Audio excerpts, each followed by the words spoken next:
The Mets have been dipping into their pitching prospect pool, and Brandon Sproat is the next one. He's coming up to help out the New York Mets for the stretch run.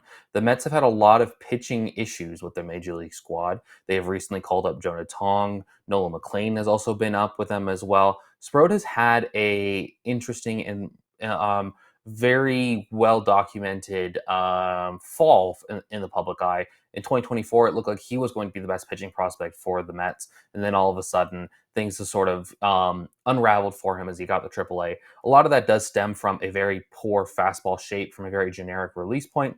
His four seamer has what got hit pretty hard starting last year.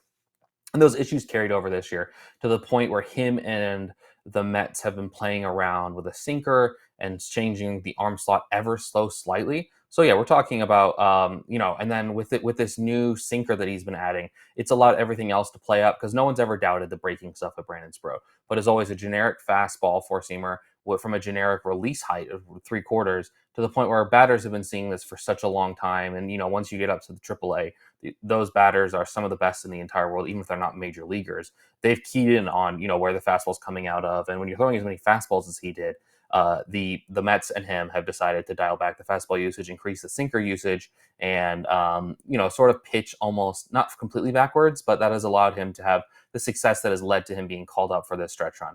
He's gone 8-6 at AAA with a 4.24 ERA over 120 innings up in Syracuse. He has 113 strikeouts to just 53 walks. What Sproat can provide this team is just innings at this point. The Mets are in the playoff. They're fighting for their lives right now. It seems like if you look at the online sentiment, but they're in the wild card spot. This is a team that's still somewhat vying for their division, and he can provide some innings for them. Give their bullpen a little bit of a rest. Seems like the bullpen does get a little overworked at certain points. Maybe he even is part of the bullpen solution as a long man. But right now he sort of factors in as like the sixth starter because this is a rotation that has had some injuries. Some guys are having their innings be managed. I mean, we're talking about a rotation that is Clay Holmes, who was recently a reliever, is now still being fully stretched out as a starter. So he can help out and alleviate some of the pressure off of everybody and just give everybody another day of rest. The ultimate ceiling with the squad is I think that he can be a perfectly fine SP4 type back end starter, but in an organization like this, the SP4 would be an SP3 and a lot of other teams. We're talking about a really, really good guy. Gives you 5 2/3 up to 6 innings. Every single time. Maybe he gives you a strikeout an inning or so.